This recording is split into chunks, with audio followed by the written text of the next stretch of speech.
Hey, it's Mike at brew-juice.com. This is video 3 of our kegging series.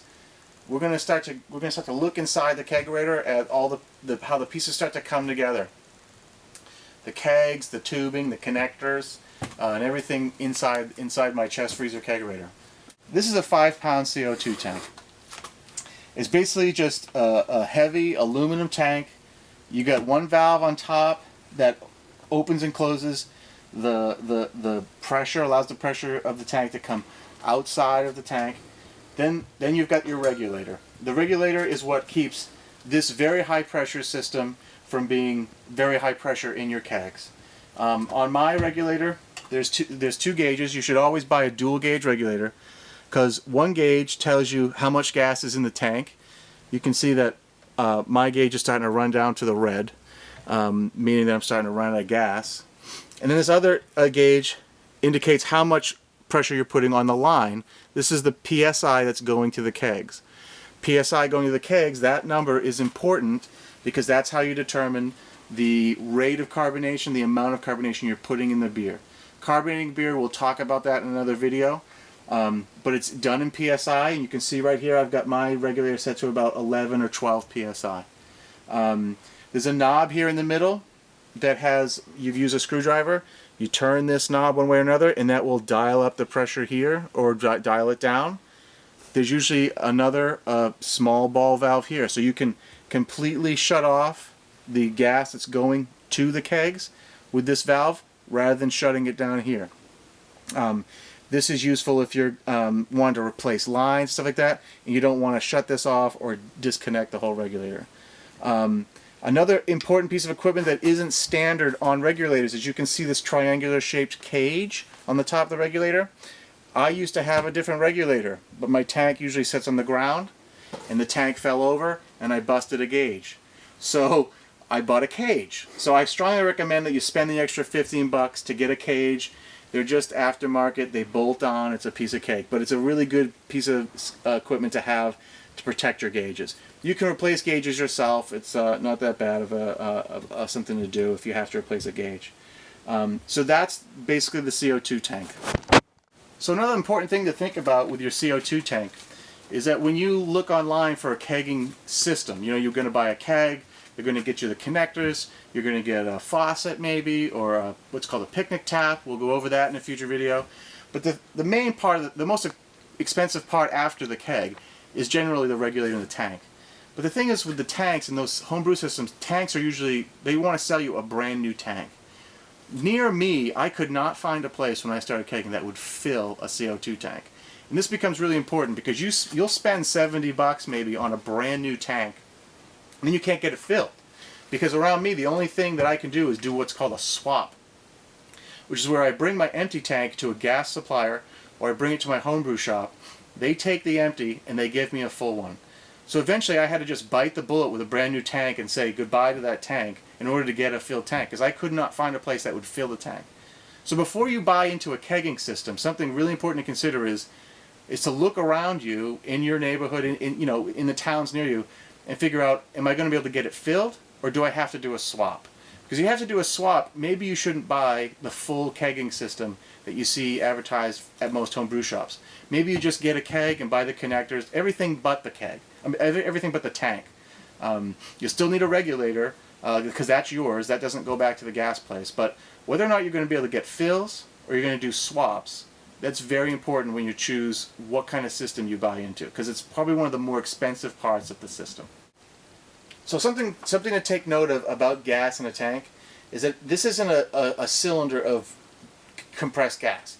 CO2 actually comes as a liquid. There's a liquid inside here, and as it volatilizes, that's the gas that's coming out. So you can actually shake a keg, and if you listen really closely, you feel it. You can actually feel a liquid sloshing around in there.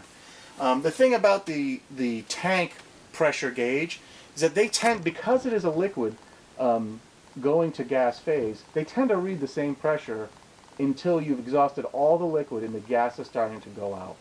So because my gauge is starting to finally go down, it means I've probably come pretty close to exhausting the liquid CO2 in here, and this tank will run dry fairly quickly. So that's why I really recommend that when you get into kegging, that first tank that you get, save your money and get a second tank, because there's nothing worse than running out of gas in the middle of a party or when you really need to just go have a beer and you can't push it out.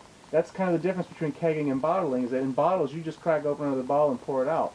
But once you run out of CO2, you run the risk of your beer getting flat, and you also can't push your beer out of the kegs and drink it. And so that's a concern. But if we look inside the kegerator now, so my kegerator has room for 6 kegs. I only have space for 4 faucets. But if you look, I've got my gas line coming out of the regulator, and it goes through this mess of tubing, but it connects to this, my gas manifold. So this is a 4-way manifold, and they have these on-off valves that you turn, and these lead to, all the way down along the lines, to gas-in connectors on the keg, which we talked about in the last video, parts of a keg. So I've got this guy connected to the keg. Like I said, you just lift the collar, and it comes right off. And they slip right on, piece of cake. An important piece of equipment, I don't know if you want to call it equipment, but it's an accessory that I just can't live without, is keg lube. It's just a silicone-based lubricant that you wipe this stuff around the post, the ball lock post, and it really helps those connectors slip on and off. So you definitely want to invest in keg lube, which is like $1 for a thing of keg lube, and it lasts a very long time.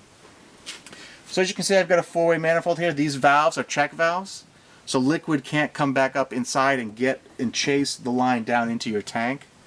So that's nice. You want to look for manifold with potentially check valves in it.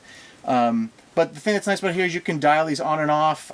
If you've carbonated a keg, or if one keg's going flat, you can shut it off and isolate it from the rest of the system so they don't all go.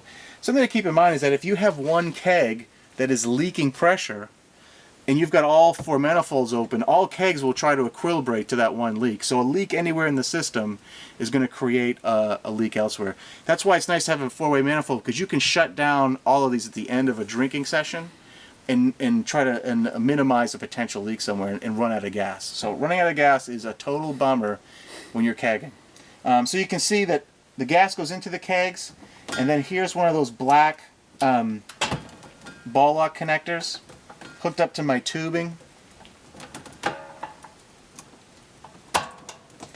And the tubing runs through this maze of tubing and connects on the inside of the collar to what's called the shank. And the shank goes through the wood and attaches to the faucet on the front.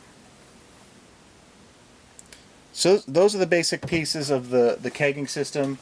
You got your CO2 tank, you have your CO2 regulator, you've got a whole bunch of tubing that's always in the way. It almost doesn't matter whether you have an upright fridge or a horizontal chest fridge like this. The tubing gets in your way. I suppose I could wrap it up and put zip ties on it and stuff like that, but it's just the way I deal with it. I've got room for 2 extra kegs, so I can kind of be brewing beer, conditioning beer, letting it crash out in the cold. We talked about cold crashing in the last video. So for me, when one of my primary 4 drinking kegs goes dry, I'm ready to switch right over to another keg. I can't remember exactly what size chest freezer this is. I think it's like a 8 cubic foot or something. So they come in different sizes. You can hold 8 kegs, 12 kegs. The other interesting feature of a chest freezer is you've got the compressor hump in the bottom. So you can see I've got bottles of beer in here to keep cold. I've got a case of bottles here. These are bottles actually bottled off of the kegging system, so that's something we can talk about in a future video. But so those are the primary components of what's inside the kegerator. So next week's video on kegging is going to be all about how does it all come together. How do you set your pressure to carbonate your beer? What kind of tubing do you need to provide the proper balance in your system? And then ultimately, the beer coming out of the faucet, how do we pour the perfect beer from the kegerator? So that sums up this video. Hope you're enjoying the kegging series. Brew on.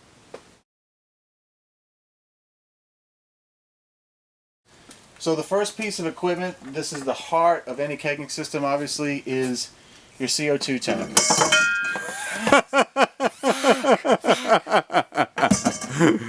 Alright, I'll start.